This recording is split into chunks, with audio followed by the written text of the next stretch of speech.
each one of you. Before we get into today's conversations, I want to share something with regards to this member spotlight, with regards to Mentor My Board as a platform. So, Mentor My Board has quietly become a space where over 5,000 founders, directors, independent directors, investors, PE leaders all come together. Not because it is visible, not to be visible, but to think better, right? With 125 plus mentors on the platform of Mentor My Board, who've carried real boardroom and leadership responsibilities. This is the platform where probably it's more than a movement for us, and which is for serious leadership for sure. The member spotlight series that we bring to you is our way of slowing down these things, of listening to the people inside this ecosystem who shape the outcomes away from the spotlight. So these conversations aren't about just the titles, just the trajectories of their experiences, but they are more about the judgment, the perspectives, the lived experiences that members of Mentor My Board bring to the platform. So, because in today's environment, what we learn matters the most, right? And peer learning is one such thing, where we learn the most from our peers' experiences as well. And with this same regards, we have also kind of curated something kind of governance week, which starts from the 23rd of February, and it will go on till the 1st of March. So if you have still not registered for the governance week, do join in. It's not designed to kind of explain what governance is, but it is more to kind of examine it. It is more to explore how decisions are made when this complexity is high, when certainty is really low, with the changing geopolitical situations day in day out, with the kind of interactions that we had at Davos, we've seen in Davos. So these are some things that we wish to bring to the members. We want to bring to the entire ecosystem at large. That how is it that boardrooms are shaped? How is it that boardrooms bring in that outside in perspective? And these are not just conversations for sure. These which happen very regularly or frequently. And hence, missing on something like this will surely be missing on getting the best practices which are happening around into your boardrooms. So, if you are a board member, if you are a leader, do join in for sure in this Governance Week series, which is starting from the 23rd of February, and we will surely share the details in the messages below or in the caption below. For today, since we have our esteemed member, Mr. Vaidyanathan Chandramouli, under the spotlight, and this brings us an immense pleasure because he represents exactly why this series matters. He is someone whose insights come not from theory but from the experience earned over time. So if you care about probably building, governing, stewarding into institutions, this is the conversation that you must listen to. With this small introduction, I would love to welcome you, Chandranath Molaji, and thank you so much for accepting our invitation and being here with us. Thank you, Nick. Thank you, Nehaji. And I'm myself looking forward to the conversation, to travel the journey of, all my experience, be it from my employment days till what I'm doing today, right? It's always been, what we call the Japanese principle of Ikigai, right? The purpose-driven approach in what we bring in. And that's what has transformed, over a period of time, being a technical person into what I am today, in terms of process, governance, risk, so on and so forth. Wonderful. That's so amazing, and I'm really looking forward to this conversation with you, Vedanathan ji. And to begin with, to for our viewers, would you like to walk us down through your career?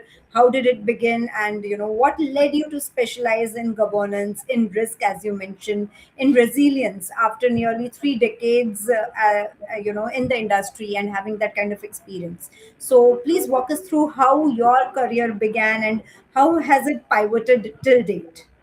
Sure. Great. It's a amazing journey. I'm a learner for life. Wow. I keep learning, and my interests are really varied. Be it technology, be it risk. I'm also into NLP. Not from the AI standpoint of natural language processing. I'm also a NLP, neuro linguistic programming practitioner. Right. Hmm. So that's what evolved me over a period of time. Being a engineering, computer science engineering graduate, started off in 90s as a software engineer. That was my starting in this coding in Unix, C, or developing database programs. That was my earlier dates, or version one, if I were to call it that way.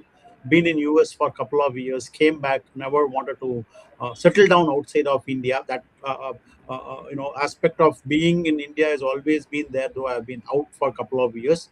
Then when I came back, right, I was doing more of people management than getting hands on. I'm a hands on guy, right? Hmm. Whatever we need to do, I need to be hands on, even as a leader, and not just driving the team, but where possible, dirty my hands has always been. And while I was working with Patni Computer Systems way back, from a technical to what I am today, from a process and governance, I attribute to Patni, Hmm. right?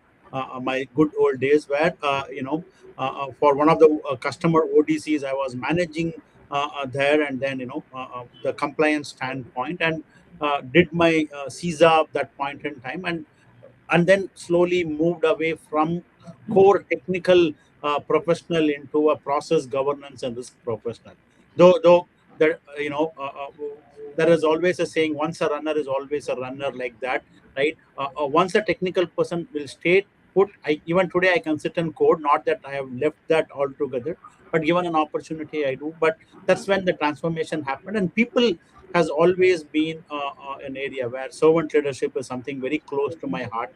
So while being there in that role, I was also managing the crisis management then, right? Be it for the Chennai site, and as well as for the entire, the customer ODC, which includes Mumbai and other sites as well. So parallelly, looking into the governance risk, more from an information security. That time, it was not much of cyber at that point in time. More of information security and resilience was how it all started. And I've been in that space now more than 2 decades, in the space of information security, cyber security, risk compliance, and resilience. Right. So that was it. Been there and then moved on, and I managed the business continuity program, managed the business continuity while I was with Wipro, and then and that's when we were doing business continuity, the concept of ESG came to us. When we were undergoing an audit, Hmm. the auditor came back and said, why can't you look at sustainability as well, along with resilience? And my curiosity to learn ESG, that's when it started, and I happened to learn and get myself certified on few of the ESG. So that is the overall journey of mine, in all of this. And then being in the space of people, when it comes to crisis and things like that, to understand how to manage the human aspect of things, right? Especially during crisis, it's very important we take care of both from a personal standpoint and the professional standpoint when it comes to continuity of business. So I thought transaction analysis and NLP is going to substantiate, and I went ahead and did that, so that the interaction, and it helped a lot when we were managing the COVID crisis, right? In terms of True. I don't know how many emails I would have responded during that time frame. So that's been a a journey so far. And then I thought, be it been there in industry for quite some time and doing something on my own, was something, a burning desire, I would, if I were to call it that way. So 3 years back, moved out of corporate and then started my own. And what I have done in the 3 years of what I'm doing, currently, probably I may not have been able to do this kind of varied things. Yesterday I have just talked about something called split mentality or split personality, right? This gives us an opportunity. Morning I'll be talking about privacy, suddenly I will talk about cybersecurity, and then talk about sustainability. So that's how. And then with AI governance coming in, so all these kind of opportunities are coming by. That's a Wonderful. long response to the question. Been my fascinating journey so far. But I'm sure with the kind of experience of 3 decades that you carry, this is surely a short answer to your experience for sure. And you mentioned that you are a continuous learner, so yes, very true. Leaders are always continuous learners, is what I've generally observed and seen, and I personally feel very passionate about learning as well. So I completely relate to that point of yours. During your conversation, you specifically mentioned about crisis, right? So, was there a particular challenge or a crisis early in your career, or probably, even now, that shifted your perspective on leadership and preparedness, because you transitioned from a corporate role to your own business entrepreneurship now? So, how has things changed? One, and what are those typical challenges or crises that you would have faced in your life, if you can shed some light? So I would put it this way, being there all through, we have had instances of, good, way back, in between 28 to 2008 to 2010, Hmm. when power supply was a problem back here in Chennai, right? And we were operating out here, and we were not supposed to run the facilities on power. We had to use DG, and the only DG failed. And how do we go and handle those kind of situation? Going and talking with, those folks in the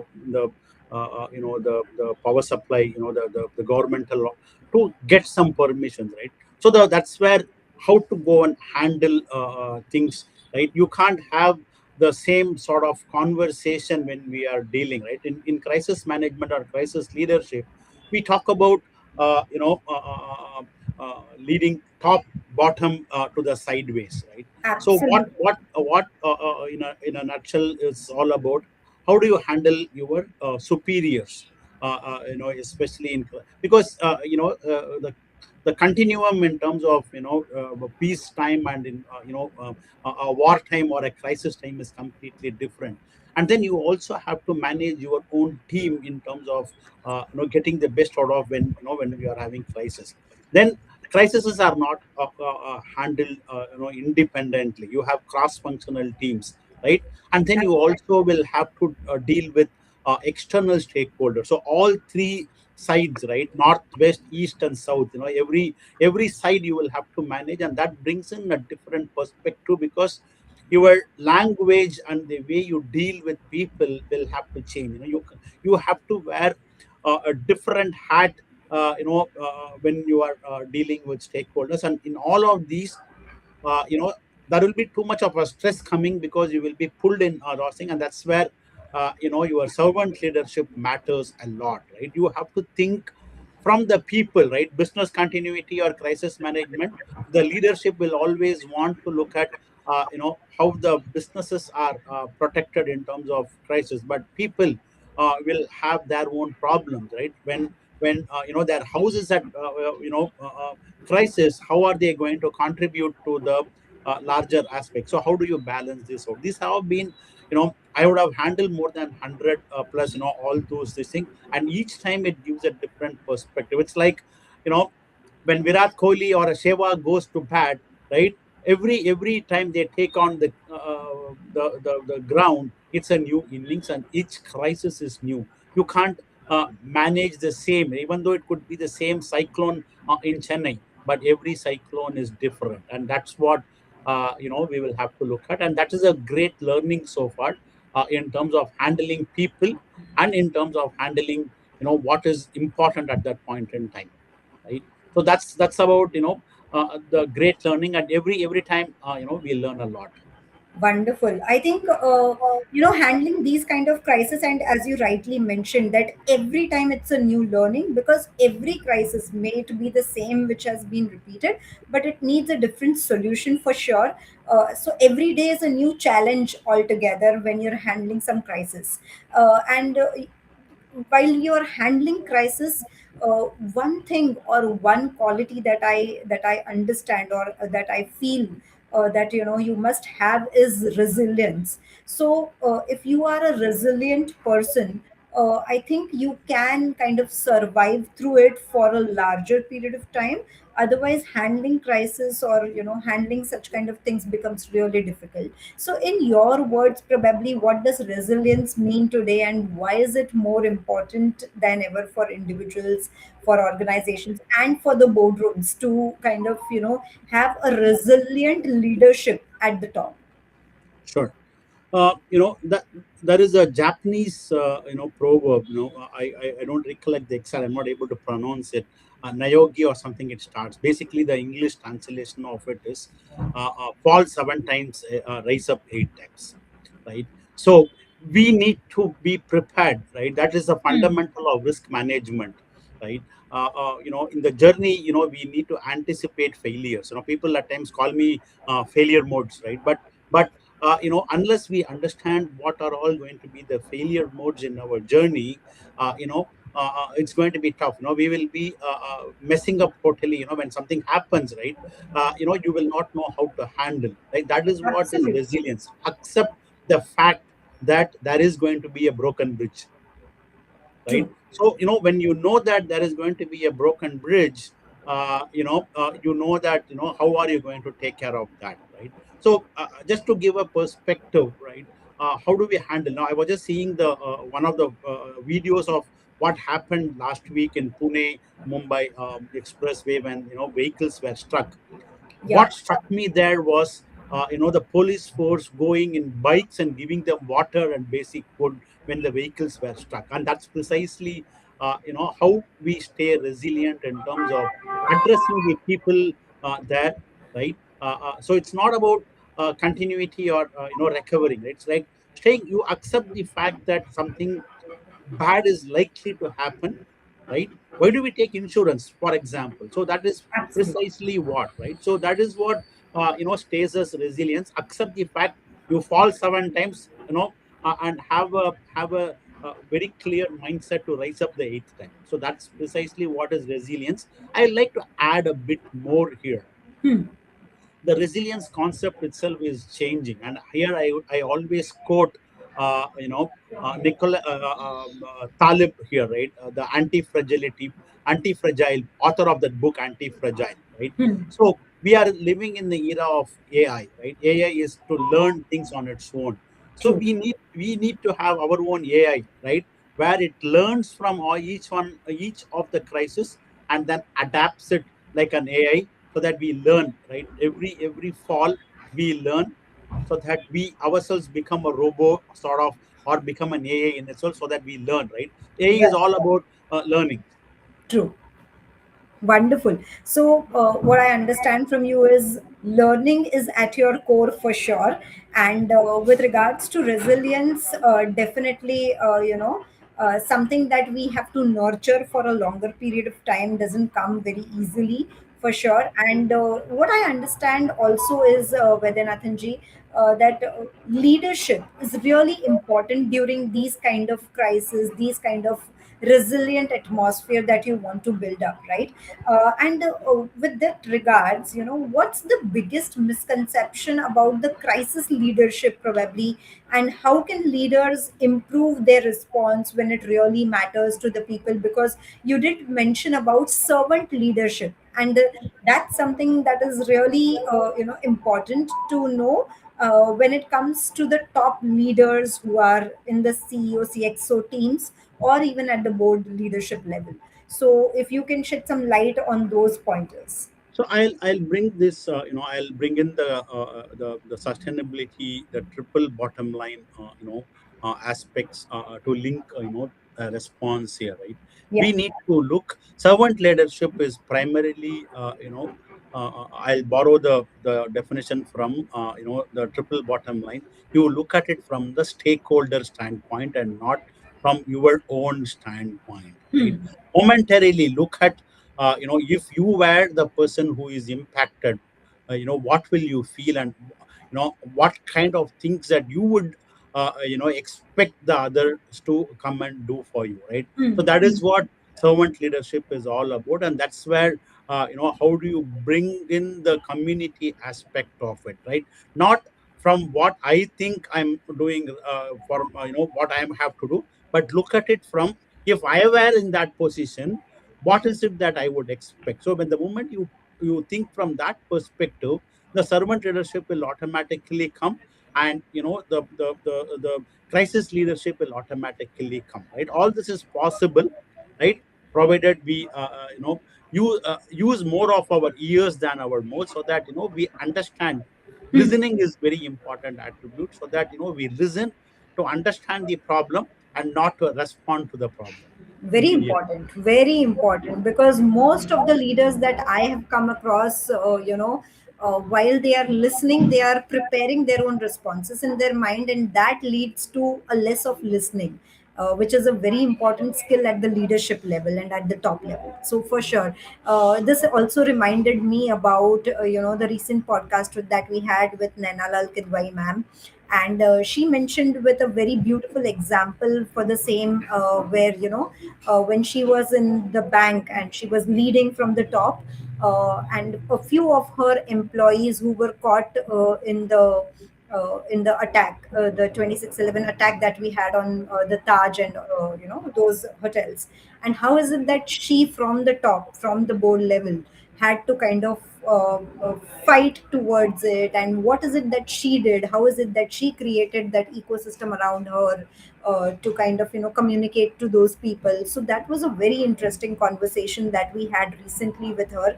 And while you were mentioning about the resilience, while you were mentioning about the crisis management and so on and so forth, this particular incident that she mentioned kind of came in front of my eyes for sure. One more important topic you touched upon was ESG in your conversation. So, environmental, social, governance criteria are more central in today's conversations, right? And how do you integrate these ESG thinking into the business continuity aspect and the resilience? It is more so currently absorbed as an activity with regards to the compliance aspect, but how is it that we make it more towards the business continuity aspect is something from your kind of experience, if you would want to share. Sure. Right. So, this is something that keeps coming up in many of the conversations, and when I'm going and teaching also, right?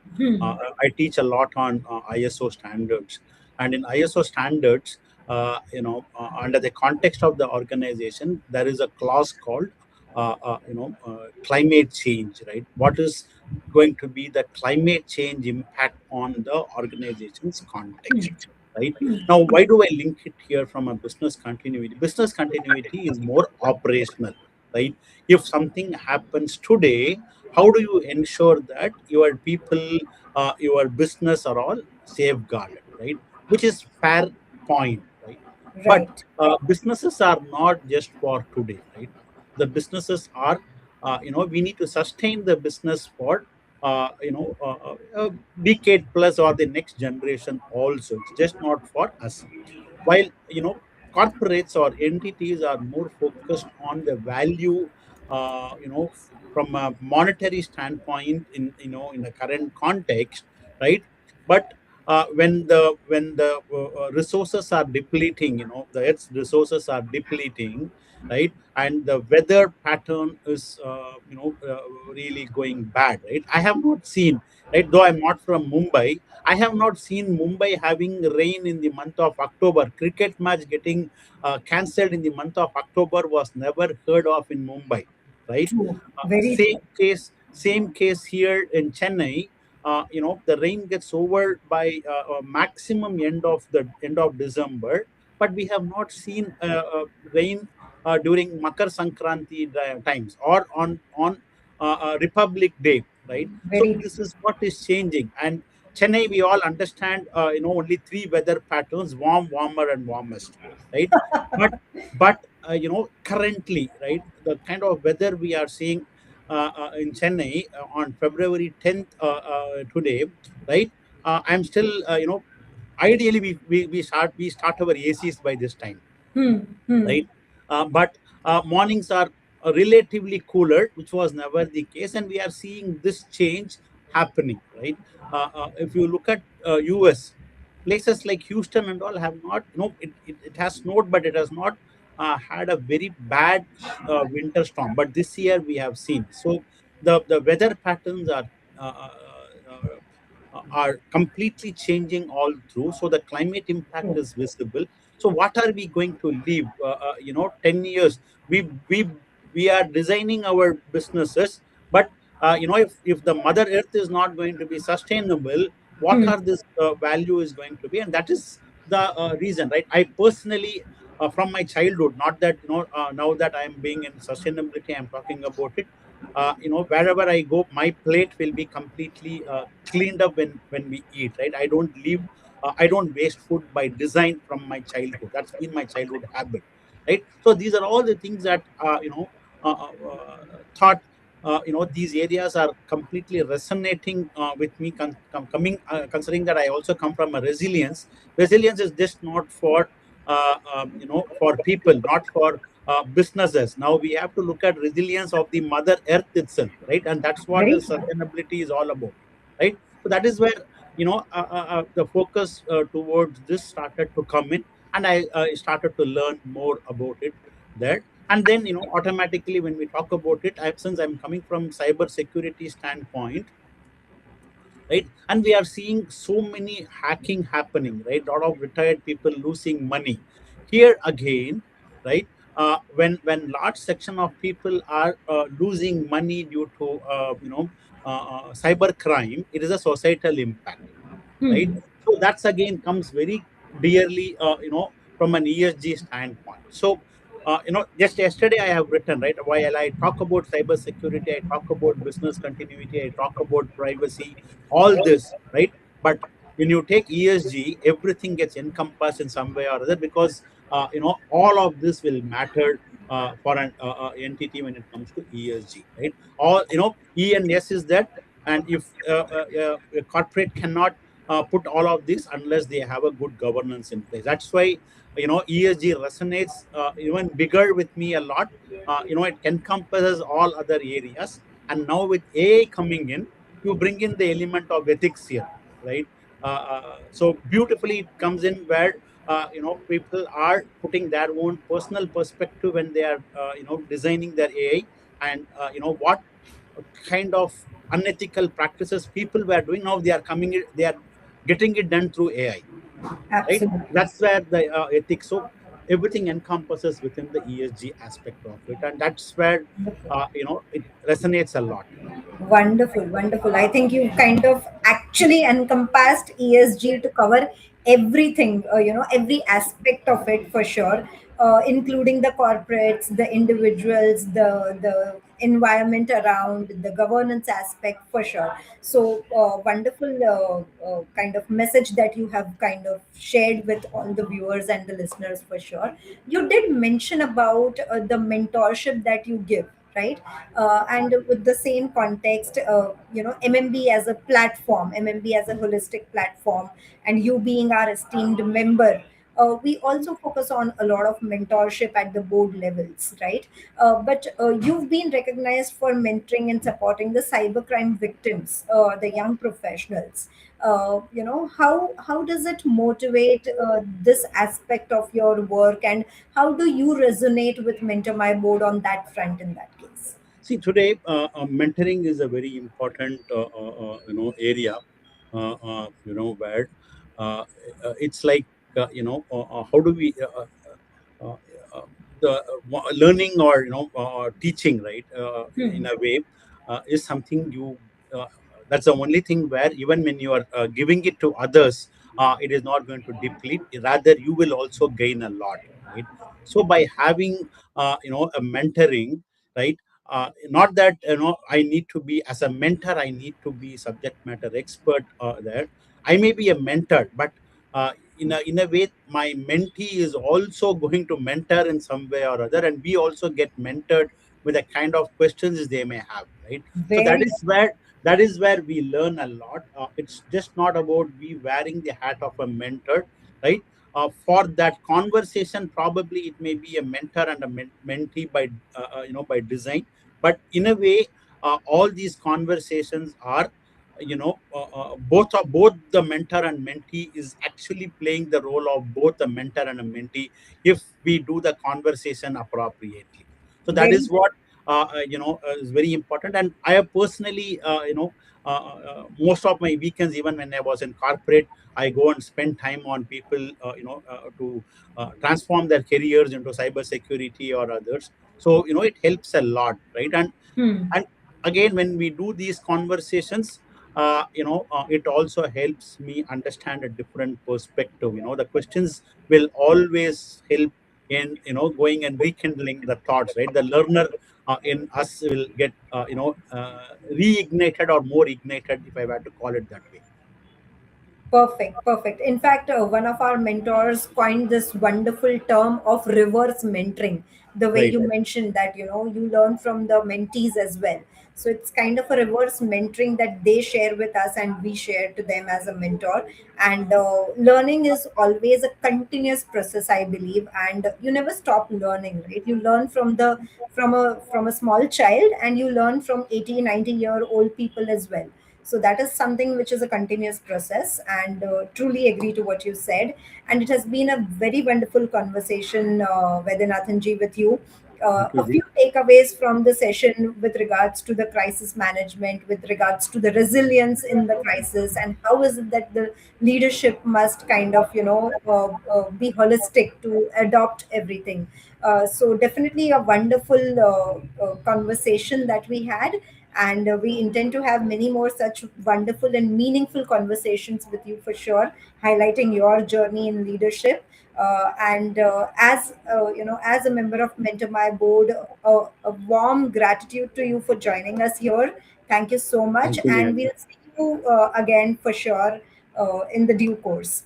And Thank for you. all the viewers that are there here present with us, who have been hearing us, can shower your love, your blessing in form of comments in the comment section, and let us know how is it that you have joined us. Have you joined us on YouTube or Facebook, or where is it that you're watching us live?